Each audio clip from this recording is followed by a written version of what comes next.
Hey everybody, so for this video I really want to talk about my pre-Amazing Spider-Man views on the upcoming Spider-Man adaptation. I did this to the Avengers also. I talked about things I'm looking forward to in the film, things that I hope happen, things that I hope that they avoid when they made this movie. How the director's gonna approach it. How's their style? How I believe it's gonna feel like when we're watching this film. So, like I said, this video is all about my pre-thoughts, my things I'm worried about, things I'm thinking about, things I'm hoping they get right with this one. So first and foremost, I hope they're able to keep Spider-Man's origin the way we're used to in the comics and the previous films, but also tell a story that we're not familiar with quite yet. I'm hoping that Marc Webb went into this film saying to himself, how can I keep the origin, but at the same time make a different movie? So I'm hoping this isn't a complete rehash of the first Spider-Man film. I'm hoping that the origin is still there, but told in a more unique, different way that hopefully we might even like better at the end of the film. I like that Marc Webb chose Gwen Stacy as Peter Parker's love interest. The reason why I like this is because in the comics, Peter did love Gwen Stacy before Mary Jane Watson, um, and I think if they're going to make a series off of this film, like I heard that they're going to, I think it is smart to introduce Gwen Stacy before Mary Jane. In the Sam Raimi versions of the series, they introduced Mary Jane before Gwen Stacy, and I thought that was a bad move because it was very different from what the comics did. Um, so I'm glad that they actually chose Gwen Stacy as a reintroduction to the character. I think that's a better way to show Peter Parker's love life, kind of the real comic book early stages of his life with the love life and everything else. Um, I'm interested in seeing how Andrew Garfield portrays Peter Parker. There's some people out there who think that Tobey Maguire will be the one and only Spider-Man ever. Um, but it'll be interesting to see how Andrew Garfield portrays him differently, how he portrays him similarly. Um, I really can't voice my opinion on his Peter Parker quite yet because I haven't seen the film when I made this video. But it'll be interesting to see how he plays out that character. One thing I'm kind of worried about with Andrew Garfield, though, is I'm almost too worried that they're going to stick with the whole what happened to my parents mystery. And to me, it didn't really, as much as that might have occasionally bothered Peter Parker in the comics, I don't think it bothered him all the time the way that the trailers are suggesting.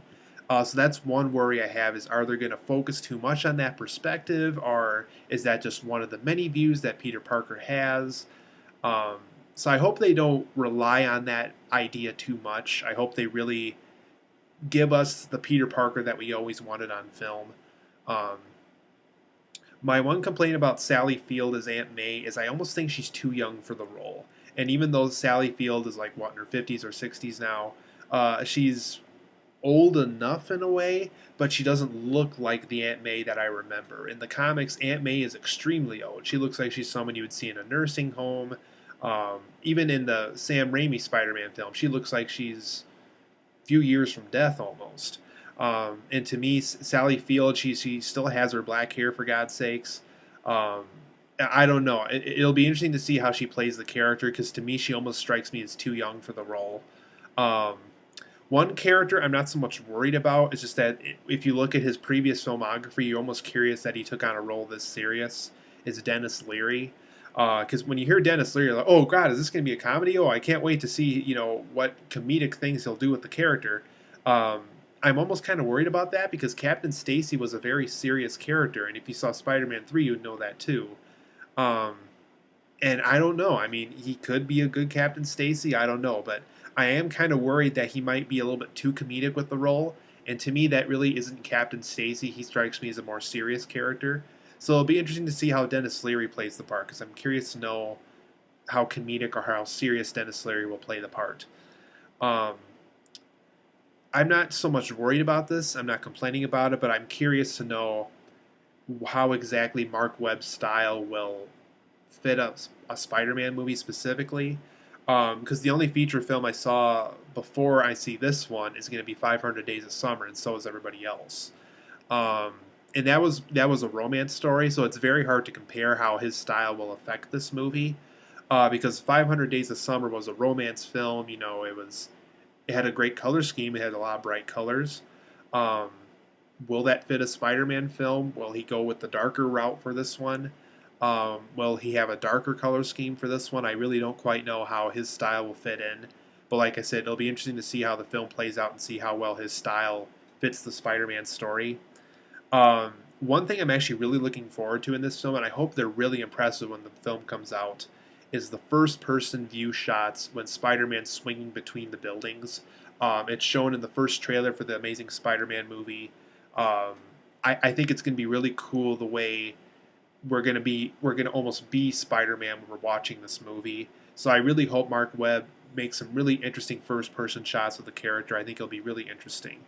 Um, One thing I'm not too worried about, simply because in the trailer it looks like they've mastered it perfectly, is the overall Spider-Man aspect of Peter Parker. I like how he jokes around. He has a lot of one-liners. I like how he's like, "Oh, you found my weakness. It's small knives and everything else." I like how his perspective and how he reacts to certain things with the criminals seems like the way where we know Spider-Man from the comics. And I think that's one thing that Andrew Garfield is going to do better than Tobey Maguire. Is he's going to be better at the one-liners. He might be a little bit more cutesy at times, more funny at times, more sarcastic. Um, so I like how they're going to go with that route for him. I'm not too sold on the suit yet, simply because the film's called Amazing Spider-Man, but the suit looks like it's more from Ultimate Spider-Man. Um, and with the Avengers out there now, people are curious, is this going to tie in with S.H.I.E.L.D. and everything else? It probably won't because of the rights. Um, but to me, it's almost like, how can we combine Ultimate Spider-Man and Amazing Spider-Man? Well, we'll still stick with Amazing Spider-Man, but have the look of Ultimate Spider-Man. So it might be a little bit confusing for those who can tell the difference between those two comic series. Um, but it'll be interesting to see it because, like I said, I haven't seen the film yet, so I really can't voice my opinion quite yet. Um, but it'll be interesting to see how Marc Webb chooses to go with one of those routes. And first and foremost, and actually it's my last thing about this video too, is I really hope they bring something unique to the series at this point. It's the fourth Spider-Man film that's been released so far. Um, I hope they really just do something unique with it. I mean, give us something that'll make us say, that is really clever and brilliant. I'm surprised they haven't done that yet with Spider-Man. That kind of a feeling. Um, so like I said, I hope they do something really unique with this film. I can't wait to see it. It comes out July 3rd. I hope to post a review for it when the film comes out and once I see it. So I hope to see you all back for my Amazing Spider-Man review once I post it.